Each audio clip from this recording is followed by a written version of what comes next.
ನಮಸ್ಕಾರ ವೀಕ್ಷಕರೇ, welcome to ನಮಸ್ತೆ ಇಂಡಿಯಾ ಕುಕಿಂಗ್ ಚಾನಲ್. ಇವತ್ತು ನಮ್ಮ ಚಾನಲ್ನಲ್ಲಿ ಟಿಫನ್ ಸಾಂಬಾರ್ ಮಾಡೋದು ಹೇಗೆ ಅನ್ನೋದನ್ನು ನೋಡೋಣ.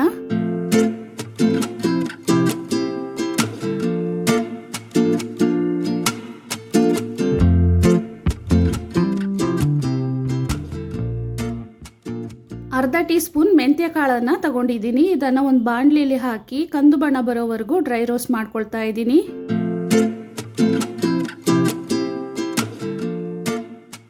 ನೋಡಿ, ಈ ರೀತಿ ಹುರ್ಕೊಬೇಕು. 3/4 ಕಪ್ಪಷ್ಟು ತೊಗರಿ ಬೇಳೆಯನ್ನು ತಗೊಂಡಿದ್ದೀನಿ. ಇದನ್ನು ಒಂದ್ಸಲ ತೊಳೆದ್ಬಿಟ್ಟು ಕುಕ್ಕರ್ನಲ್ಲಿ ಹಾಕ್ತಾ ಇದ್ದೀನಿ. ಇದರಲ್ಲೇ ಹುರಿದಿರುವ ಮೆಂತ್ಯ ಕಾಳು, ಸಿಪ್ಪೆ ಸುಳಿದಿರುವ ಒಂದು ಬೆಳ್ಳುಳ್ಳಿ, ಅರ್ಧ ಟೀ ಸ್ಪೂನ್ ಅರಿಶಿನದ ಪುಡಿಯನ್ನು ಹಾಕ್ತಾ ಇದ್ದೀನಿ. 3 ಲೋಟ ನೀರು ಅಂದರೆ 3/4 ಲೀಟರ್ ಅಷ್ಟು ನೀರನ್ನು ಹಾಕ್ತಾ ಇದ್ದೀನಿ. ಕುಕ್ಕರ್ನ ಮುಚ್ಚಳವನ್ನು ಮುಚ್ಚಿ ವಿಜಿಲಿಟ್ಟು ಬೇಳೆಯನ್ನು ಸಾಫ್ಟಾಗಿ ಬೇಯಿಸ್ಕೊಬೇಕು.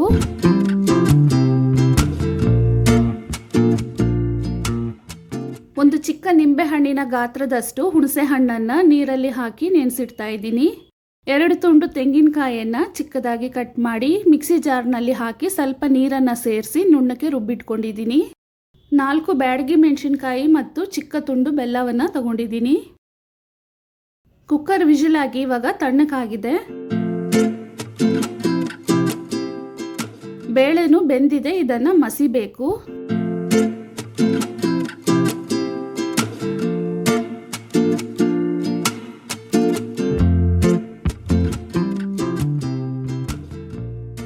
ಮಸ್ದಿರುವ ಬೇಳೆಯನ್ನು ಒಂದು ಪಾತ್ರೆಗೆ ಬದಲಾಯಿಸ್ಕೊಳ್ತಾ ಇದ್ದೀನಿ.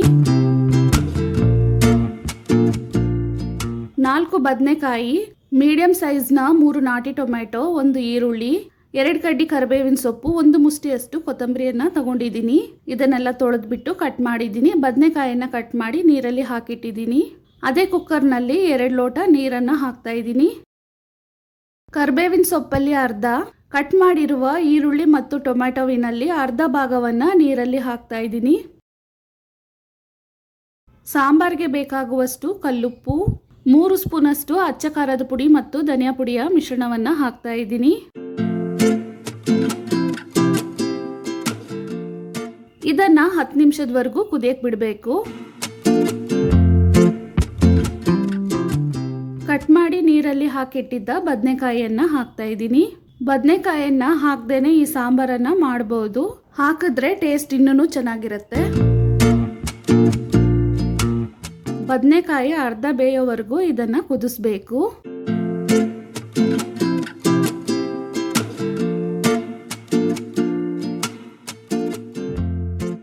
ಬದನೆಕಾಯಿ ಅರ್ಧ ಬೆಂದಮೇಲೆ ಬೇಯಿಸಿರುವ ತೊಗರಿಬೇಳೆ, ರುಬ್ಬಿರುವ ತೆಂಗಿನಕಾಯಿ ಮತ್ತು ಕಿವುಚಿರುವ ಹುಣಸೆ ಹಣ್ಣಿನ ನೀರನ್ನು ಹಾಕ್ತಾ ಇದ್ದೀನಿ.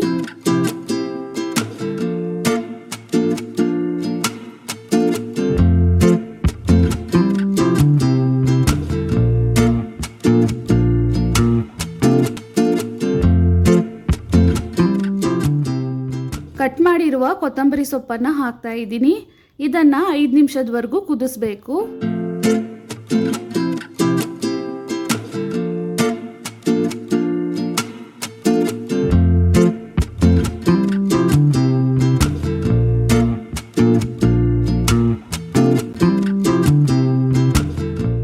ಬದನೆಕಾಯಿ ಇವಾಗ ಪೂರ್ತಿಯಾಗಿ ಬೆಂದಿದೆ. ಇದನ್ನು ಒಂದು ಕಡೆ ಇಳಿಸಿಡ್ತಾ ಇದ್ದೀನಿ.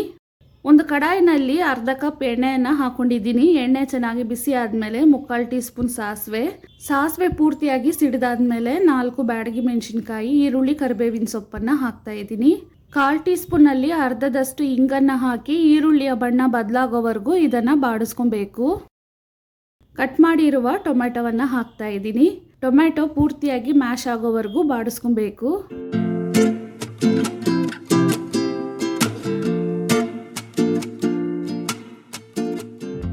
ಮಾಡಿರುವ ಒಗ್ಗರಣೆಯನ್ನು ಸಾಂಬಾರಿನಲ್ಲಿ ಹಾಕ್ತಾ ಇದ್ದೀನಿ.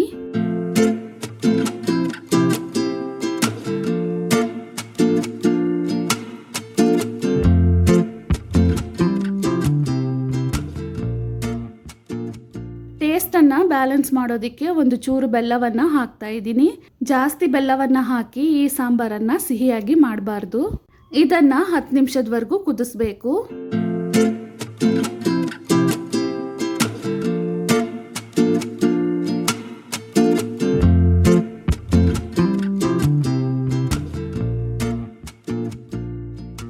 ಈ ಸಾಂಬಾರನ್ನು ಖಾರ ಪೊಂಗಲ್, ಇಡ್ಲಿ ಮತ್ತು ದೋಸೆ ಜೊತೆಗೆ ತಿನ್ನೋದಕ್ಕೆ ತುಂಬಾ ರುಚಿಯಾಗಿರುತ್ತೆ.